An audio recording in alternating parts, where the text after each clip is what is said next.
Bienvenidos al Colegio Nacional de Profesores Certificados.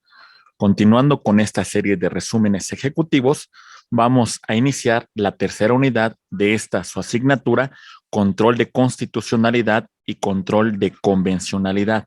Soy su amigo Héctor Martínez Sandoval y es un honor estar con ustedes en esta tercera unidad. Bienvenidos. Iniciamos. Muy bien.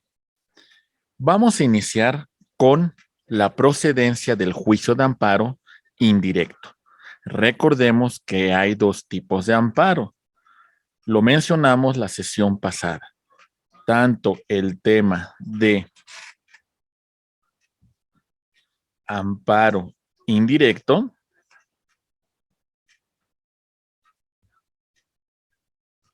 como el tema del amparo directo. El amparo indirecto también se le conoce con el nombre de biinstancial, porque la resolución que se dicte puede ser materia de un recurso denominado recurso de revisión. Y el amparo directo también recibe el nombre de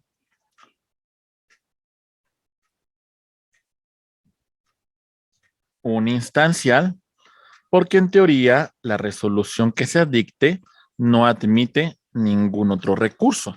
Vamos a ver que sí que existen excepciones a este tema, sobre todo cuando se debate una cuestión de constitucionalidad. Entonces, el amparo directo podrá tener una segunda instancia. Muy bien. El amparo indirecto será competencia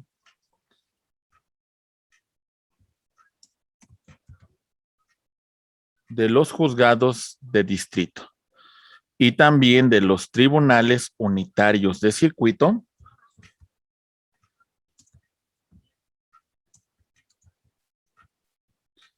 en asuntos que deriven de otro tribunal unitario de circuito. La autoridad que conoce en revisión, tratándose de temas de constitucionalidad, será la Suprema Corte de Justicia de la Nación y en otros temas será los tribunales colegiados de circuito. Muy bien. Empezamos con la tramitación del amparo indirecto. El amparo indirecto va a proceder contra normas generales, tanto autoaplicativas como heteroaplicativas. Me explico. Lo que buscamos con el amparo contra leyes es mantener la supremacía de nuestra Constitución y entonces en ese sentido no permitir que una ley, que una norma general derivada de la Constitución continúe su vigencia, continúe su validez.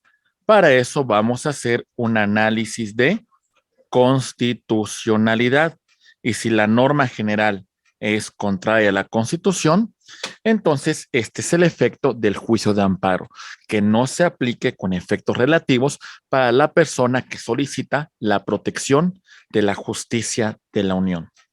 En este sentido, el amparo contra normas generales procederá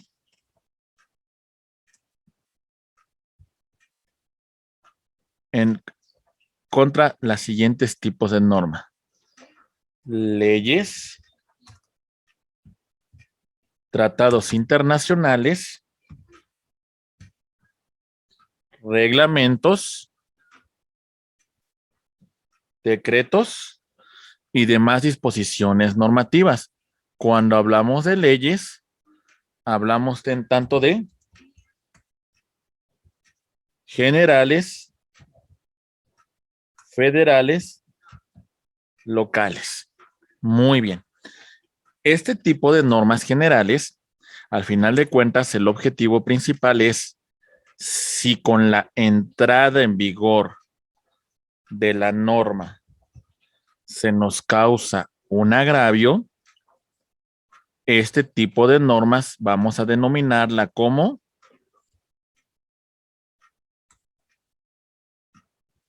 normas autoaplicativas. En este caso, estimados amigos, tenemos 30 días para la promoción del juicio de amparo. Su simple entrada en vigor nos causa un agravio. Si no, tenemos la posibilidad de presentar el amparo contra el primer acto de aplicación. Entonces nos referimos a normas heteroaplicativas, teniendo como plazo de promoción del juicio de amparo 15 días. Muy bien, perfecto. Continuamos con la tramitación del juicio de amparo indirecto. Amparo contra actos que no provengan de tribunales judiciales, administrativos o del trabajo. Hablamos de actos u omisiones actos de autoridades de naturaleza administrativa y legislativa contra actos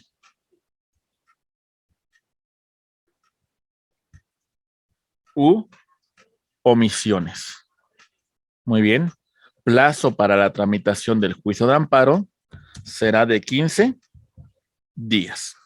Muy bien. Perfecto. Dentro de las autoridades administrativas, destacamos, estimados amigos, autoridades administrativas centralizadas, desconcentradas,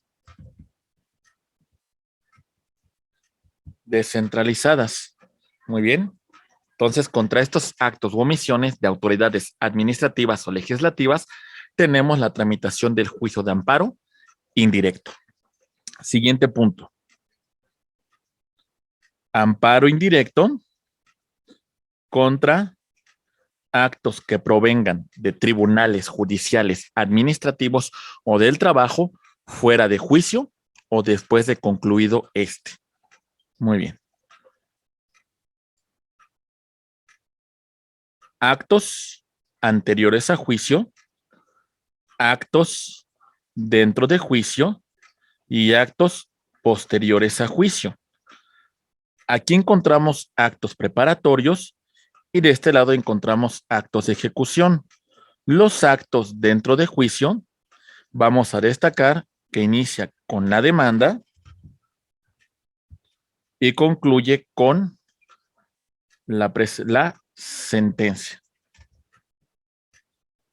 Los actos de ejecución son actos posteriores a juicio. Los actos preparatorios son actos anteriores a juicio. Si se da una violación procesal en actos anteriores a juicio o en actos posteriores a juicio, haremos valer el juicio de amparo indirecto contra la última resolución. En este caso, con aquella que autorice el remate judicial y que de alguna manera autorice el tema de la escrituración y la transmisión del dominio de un bien en el caso de ejecución. Perfecto.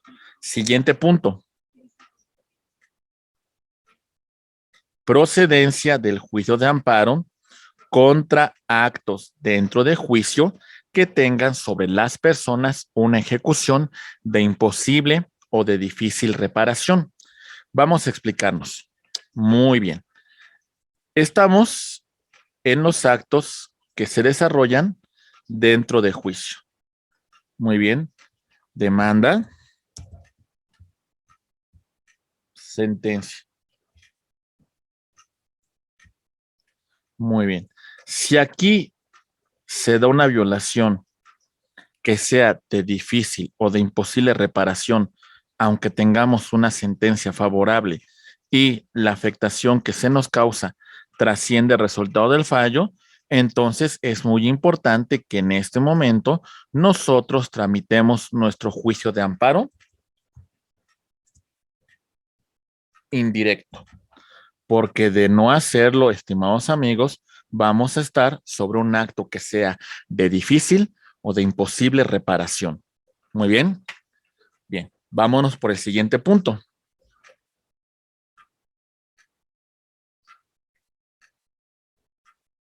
Actos, discúlpeme, me retrasé un poco, aquí regreso. Ok, aquí lo vemos en la parte inferior. Actos dentro o fuera de juicio que afecten a terceros extraños a juicio. Muy bien. El tercero extraño a juicio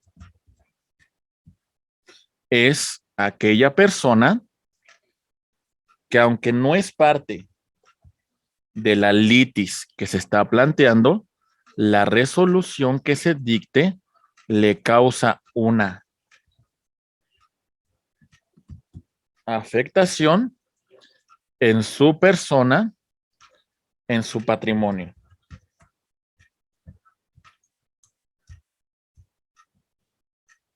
Muy bien, perfecto. Bajo este supuesto, actos anteriores a juicio, actos dentro de juicio o actos posteriores a juicio que causen una afectación a terceros extraños, en cualquier momento procesal podrán solicitar la tramitación del juicio de amparo indirecto, sin necesidad de agotar ningún medio ordinario de impugnación.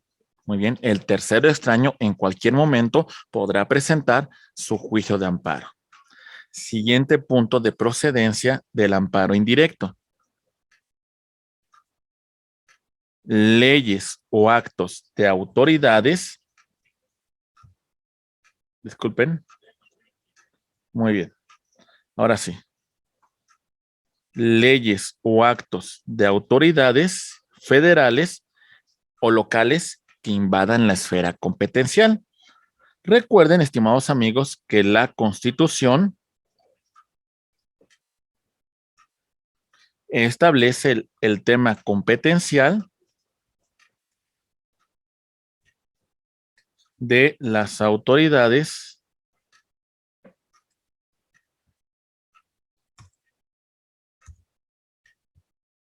locales y federales.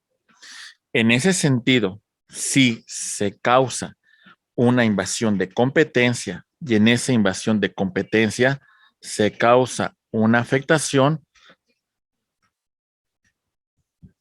al gobernado, el gobernado tiene la posibilidad de presentar juicio de amparo indirecto, porque la invasión de competencias de la autoridad federal a la local o viceversa de la local a la federal le causa una afectación a sus derechos fundamentales.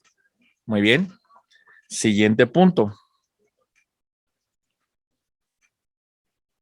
El juicio de amparo contra resoluciones del Ministerio Público en el no ejercicio, en el desistimiento de la acción penal, en la suspensión del procedimiento, en la celebración de algún acuerdo que en este supuesto, pues vamos a verificar el control de constitucionalidad sobre la actuación del Ministerio Público para que en este supuesto no se cause ninguna afectación a la víctima dentro de el sistema acusatorio adversarial. Muy bien. ¿Qué contiene la demanda de amparo? Es una pregunta importante que debemos de formularnos. Contiene el nombre y domicilio del promovente, del agraviado, del quejoso, de la autoridad responsable, del tercero interesado. Y bueno, señalaremos también el acto reclamado, la ley o acto que se reclama, en el amparo contra leyes, quién promulgó la ley y también el fundamento constitucional que señale la garantía que ha sido vulnerada. Respecto a actos que importen peligro de la vida señalado por el artículo 22 de nuestra Constitución, todos esos actos derivados del 22, que son privación de la vida, libertad, deportación, destierro, solo bastará en la demanda de amparo que se exprese el acto reclamado, la autoridad responsable, el lugar de agravio y quien ejecuta el acto. Muy bien. De forma un poco más gráfica, vamos a presentar el contenido de la demanda de amparo indirecto. En este caso, estamos presentando un amparo contra leyes. Muy bien. Se va a promover ante un juez de distrito en el estado de Baja California. La parte que lo está promoviendo y de alguna manera la autorización de su apoderado legal para que en su nombre y representación ocurra a este juicio de amparo. Los fundamentos del juicio de amparo, muy bien, y los actos que está reclamando de la autoridad. Muy bien, perfecto. Vamos a continuar. Señalamos el nombre y domicilio de la parte quejosa. Aquí lo vamos a señalar. En este caso dice que ya fueron expresados con antelación. El nombre y domicilio del tercero interesado. Aquí lo señalamos. Y también las autoridades responsables que marcamos aquí a continuación. Como es un amparo contra leyes, vemos que vamos contra la legislatura del estado de Baja California, en contra del gobernador que aprobó la norma, el secretario de gobierno que de alguna manera también participó en esa aprobación. En este caso, como es un amparo contra un impuesto, pues también el director de ingresos del estado, el secretario de finanzas, etcétera, etcétera. Muy bien, perfecto. Señalaríamos en este caso también, estimados amigos, el tema de la ley o acto que de cada autoridad estamos reclamando. Hay que ser muy puntuales con este punto. ¿Qué reclamamos de la legislatura? ¿Qué reclamamos del gobernador? ¿Qué reclamamos del secretario general de gobierno? ¿Qué reclamamos del director de ingresos? Etcétera, etcétera. Muy bien. Perfecto. Señalaremos también, estimados amigos, cuáles son los preceptos constitucionales que están siendo vulnerados por dicho acto de autoridad. Aquí los vamos perfectamente a señalar. En estos casos se señala el artículo 14 y 16 de la Constitución, así como el 31, fracción cuarta, 73, fracción décima y 124 de la Constitución. Tenemos también la protesta de decir verdad, que es una situación, una narración de circunstancias de tiempo, modo y lugar que justifican la naturaleza de que en este caso de los conceptos de violación que vamos a agregar a continuación. Empezamos con esta narración de los hechos en nuestra demanda de amparo. Vamos a señalarlos y vamos a relacionar cuál es el acto de autoridad que nos causa una afectación a nuestros derechos fundamentales. Los conceptos de violación. Y bueno, aquí vemos cuáles son los conceptos de violación y en qué supuestos están siendo vulnerados por dicho acto de autoridad. Muy bien, perfecto. Analizamos a continuación, estimados amigos, en caso de que exista una invasión competencial por parte de la federación a los estados o los estados a la federación, vamos a señalar cuál es esa invasión competencial para la tramitación del juicio de amparo, los fundamentos normativos que tomamos en consideración para la tramitación del presente juicio de amparo. Y bueno, es muy importante señalar la solicitud de la suspensión del acto reclamado, cuyo efecto principal de esta medida cautelar es suspender los efectos del acto de autoridad y en este caso dejar las cosas en el estado que se encuentran hasta en tanto no se resuelva el amparo en lo principal. Y la protesta del litigio de buena fe de que todo lo que se manifiesta en esta demanda pues es una verdad legal. Con este escrito de demanda, vamos a agregar nosotros copias para las autoridades que funjan como responsables. Hay que presentar sendas copias para cada autoridad responsable. Para el tercero interesado también presentamos copias, así como también para el Ministerio Público de la Federación y 2 copias para el incidente de suspensión. Muy bien.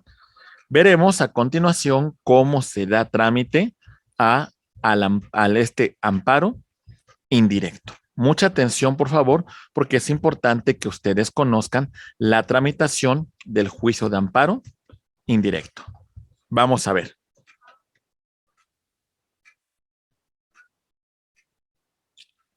Muy bien. Iniciamos con la presentación de la demanda de amparo cumpliendo con los requisitos que establece el artículo 108 y 109 de la ley de amparo. Se va a resolver sobre su admisión. Se señalará fecha en la cual va a tener verificativo la audiencia constitucional, que vamos a ver un poco más adelante. Se solicita a la autoridad responsable rinda el informe con justificación, que en este supuesto va a ser el informe en la cual la autoridad responsable defenderá la constitucionalidad del acto que se está impugnando. Se corre traslado a las partes dentro de este juicio de amparo y si se solicita la suspensión del acto reclamado, vamos a proceder vía incidental o en su caso puede proceder de oficio en algunos supuestos que establece la propia ley de amparo, como por ejemplo actos violatorios del artículo 22 de la Constitución, actos derivados de un tema de desaparición forzada de personas, actos derivados de una violación flagrante a un precepto constitucional y actos que dejen en estado de indefensión al gobernado. En este caso, la suspensión se concederá de oficio. En el caso de que se prevenga la demanda de amparo, nos darán un plazo de 5 días hábiles para que hagamos y demos cumplimiento a la prevención que ha presentado el juez de amparo. Cuando presentamos el informe con justificación por parte de la autoridad responsable, una vez que ha sido admitida la demanda de amparo, hay un plazo de 15 días para su presentación, plazo que se puede aumentar otros 10 días hasta llegar a 25, aunque también la propia ley de amparo nos da la posibilidad de que se pueda presentar antes de la audiencia constitucional si el quejoso tuvo la oportunidad de conocer este informe justificado. Con la presentación del informe justificado, el tercero interesado, de conformidad con el artículo 116 de la ley de amparo, podrá presentar sus manifestaciones que en particular van a hacer referencia a la legalidad, a la constitucionalidad del acto reclamado que está impugnando el quejoso. Muy bien, seguimos con el trámite. Se da una fase de ofrecimiento de pruebas de conformidad con el artículo 119 y 121 y tenemos un plazo de hasta 5 días para anteriores a la audiencia para la presentación de las pruebas. Se admite toda clase de pruebas con excepción de la confesional. Muy bien, si no se tiene listo el informe justificado, si no se tienen listas las pruebas, se va a diferir la audiencia de conformidad como lo establece el artículo 117 de la ley de amparo. La audiencia constitucional nos establece el artículo 123 al 124, va a desarrollarse de la siguiente manera. Primero, verificaremos las pruebas, se deshogarán y se recibirán las faltantes. Se formularán los alegatos y el juez de distrito dictará su sentencia. Recordemos que la sentencia admite un recurso que se llama recurso de revisión, que será resuelto por el Tribunal Colegiado de Circuito o en su caso la Suprema Corte de Justicia de la Nación. La sentencia va a contener lo siguiente, estimados amigos: el número de expediente, ¿sale? El tipo de amparo, la parte quejosa, la autoridad responsable, el juez que está resolviendo, su secretario de acuerdos los resultandos, que es un extracto de todo lo que se desarrolló durante la tramitación del juicio de amparo, los considerandos, que son los preceptos que analiza el juez de amparo para emitir la resolución, y bueno, los puntos resolutivos, que hasta cierto punto son los efectos de esa sentencia que está dictando el juez de amparo. En este caso en particular, dice estos resolutivos que se otorga el amparo y protección de la justicia constitucional respecto a las resoluciones, y aquí las está señalando. Muy bien, perfecto. Esto por lo que respecta a la sentencia que se dicta dentro de la audiencia constitucional. Recuerden, este tipo de amparo admite un medio ordinario, admite un recurso denominado recurso de revisión. Este recurso de revisión, más o menos para que ustedes me entiendan, sería de la siguiente manera. Por una parte tenemos la tramitación del juicio de amparo indirecto, como ya hemos visto, con la presentación de la demanda de amparo, con el tema de la presentación del informe justificado. Muy bien. Con el tema de la presentación de las pruebas, con la celebración de la audiencia constitucional y con el dictado en esta audiencia constitucional de una sentencia. Respecto a esta resolución, se presenta un recurso de revisión que va a tener la siguiente tramitación. Mucha atención, por favor.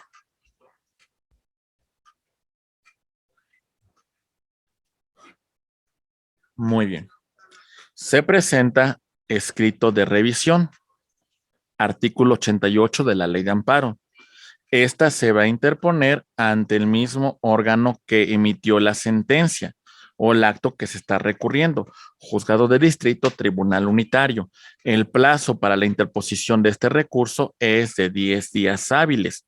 Interponiendo el recurso, tendrá que remitirlo el tribunal unitario, o en su caso los juzgados de distrito, al tribunal colegiado que corresponda en un plazo de 3 días, de conformidad como lo establece el artículo 89 de la Ley de Amparo.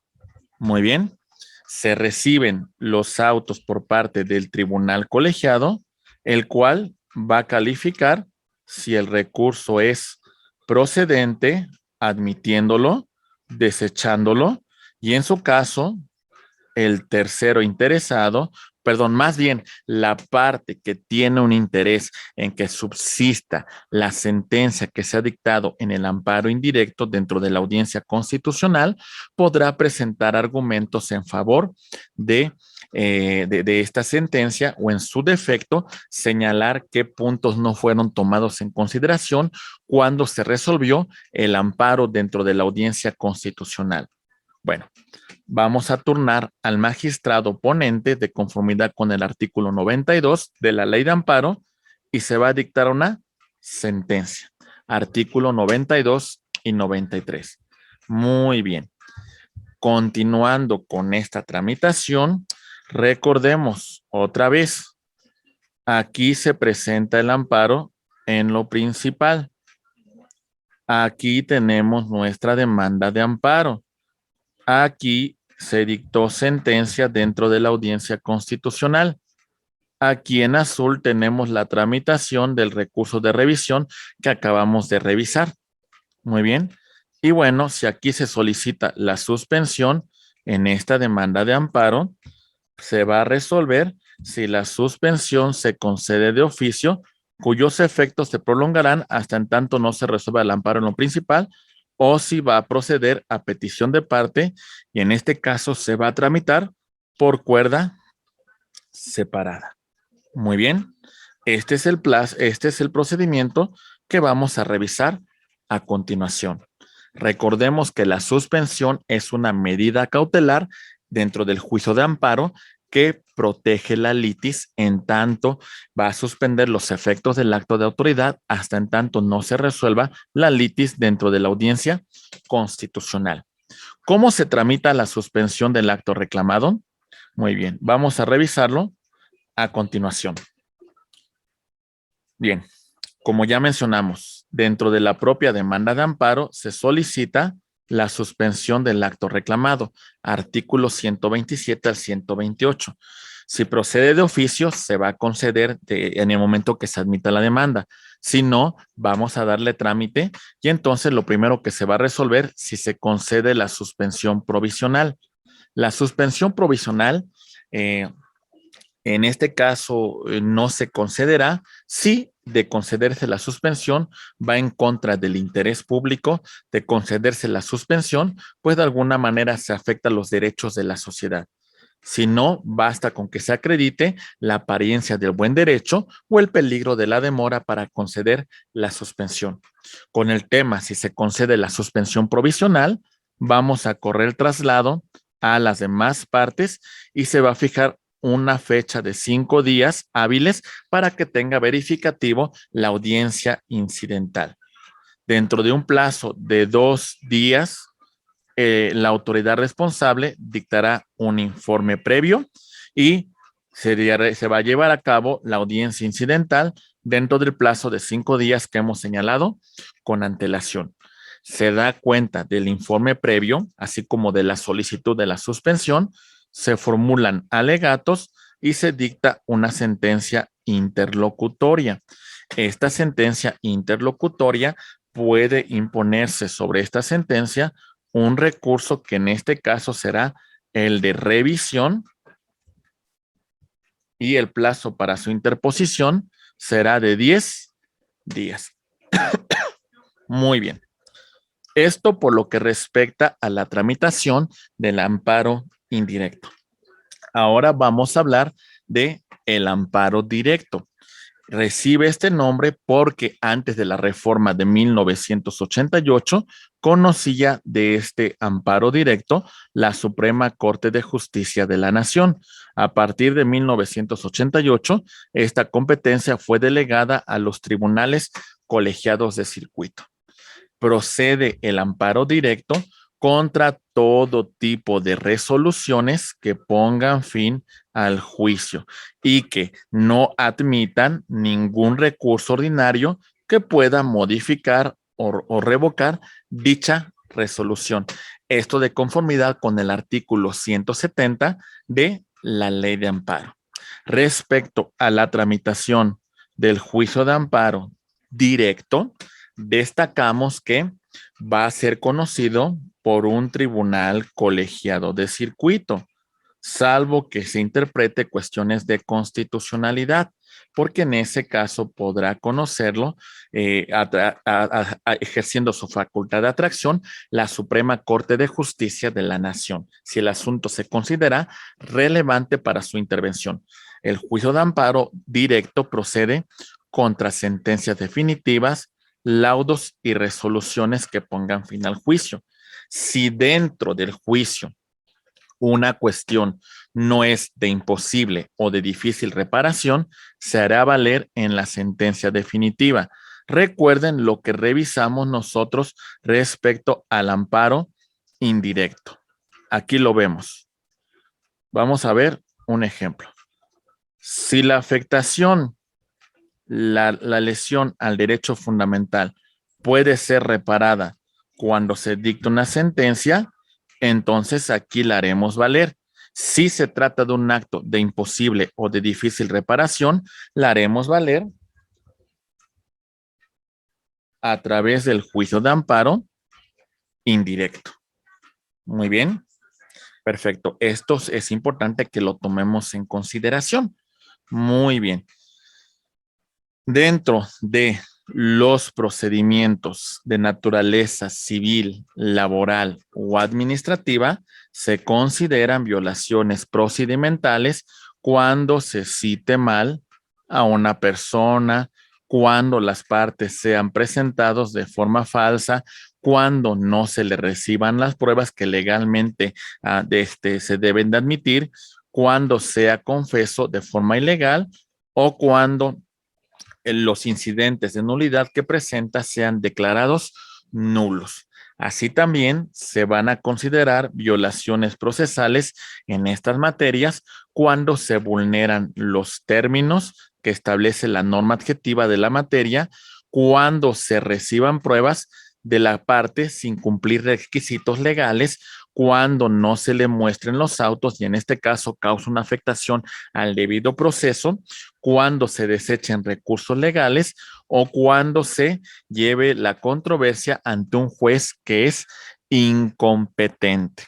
Mientras que en las controversias en materia penal, vamos a considerar que se va a presentar la violación al procedimiento cuando no se conozca el motivo de detención, cuando no se le permita defensor al imputado, cuando no se le caree con testigos, cuando no se le dé información de la causa penal, cuando no se celebre una audiencia pública, cuando debería celebrarse de conformidad con el Código Nacional de Procedimientos Penales, cuando el Ministerio Público no esté presente en la audiencia, cuando no se le reciban pruebas o cuando se le cambie de juez sin justificar por qué se está recibiendo la audiencia otro juez.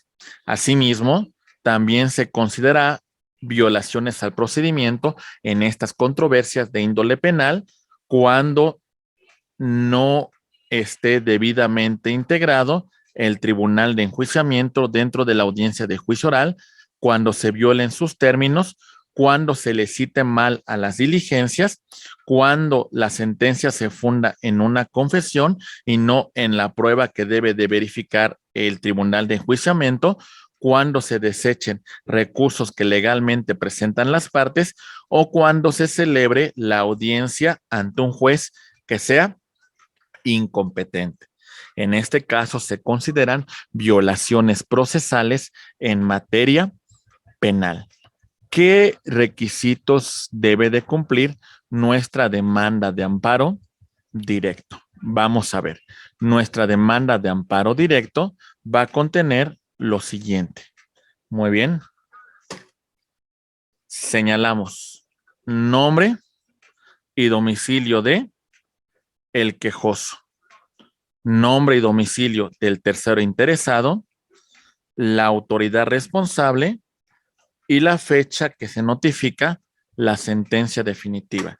Tenemos 15 días para la tramitación del juicio de amparo a partir de que se nos notifica la sentencia.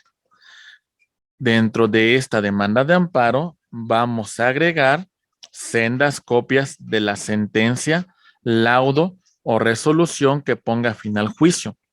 ¿Cuáles son los preceptos constitucionales que están siendo vulnerados y la ley aplicada o que no se aplicó al caso concreto? Estos son los requisitos de la demanda de amparo directo. Vamos a verlo un poco más gráfico, estimados amigos. Vemos nosotros que tenemos la parte de el proemio, ¿sale? El tipo de amparo, el quejoso, la autoridad responsable, ante quien se tramita la demanda de amparo, y bueno, aquí los datos que identifican al quejoso y la autorización de su apoderado, de su representante. Vamos a solicitar la protección de la justicia federal. En este caso, el acto que vamos a impugnar es la sentencia, la resolución que pone fin al juicio, el laudo. Señalamos el nombre y domicilio del quejoso. Aquí lo vemos. También señalamos el nombre y domicilio de el tercero interesado. También señalamos quién es la autoridad responsable, tanto la ordenadora como la ejecutora, y el fundamento de nuestra demanda de amparo. Muy bien. Señalaremos también, estimados amigos, la sentencia que estamos impugnando y las violaciones al procedimiento que se están cometiendo. La fecha en que se está notificando la sentencia, aquí la vamos a agregar Y bueno, también señalaremos las garantías que están siendo vulneradas en la tramitación respecto que estamos impugnando a través de esta demanda de amparo directo. La ley que está siendo aplicada de forma inexacta y la protesta del litigio de buena fe, señalando los antecedentes del cual deriva el acto reclamado. Aquí empezamos a señalar los antecedentes para que posteriormente agregamos los conceptos de violación que estimamos se nos están vulnerando. En este caso, por ejemplo, se señala el artículo 14 de la Constitución. También se menciona la violación que se cometió por parte del tribunal, por parte de la sala, al momento de la sentencia que se dictó en la materia. Y bueno, también señalamos en este caso la solicitud de suspensión provisional y definitiva que de concederse se concederá de plano y los efectos se prolongarán hasta en tanto no se resuelva el juicio en lo principal y los puntos petitorios que solicita el quejoso a el juez de amparo. Y bueno, la protesta de litigio de buena fe. Muy bien. Estimados amigos, recuerden que en el amparo directo podemos tener una parte que resulta beneficiada con la sentencia que ha dictado el juzgado de primera instancia y que ha confirmado la sala. En este caso, la persona que resulta beneficiada, que tiene un interés de que subsista dicho acto reclamado, podrá presentar argumentos a favor de el acto de autoridad o en todo caso podrá presentar argumentos que en su momento, aunque tiene una resolución favorable, pues en su momento no esa parte en particular dentro de la sentencia no le es favorable. Entonces es importante que en este caso se presente lo que conocemos nosotros como el amparo adhesivo.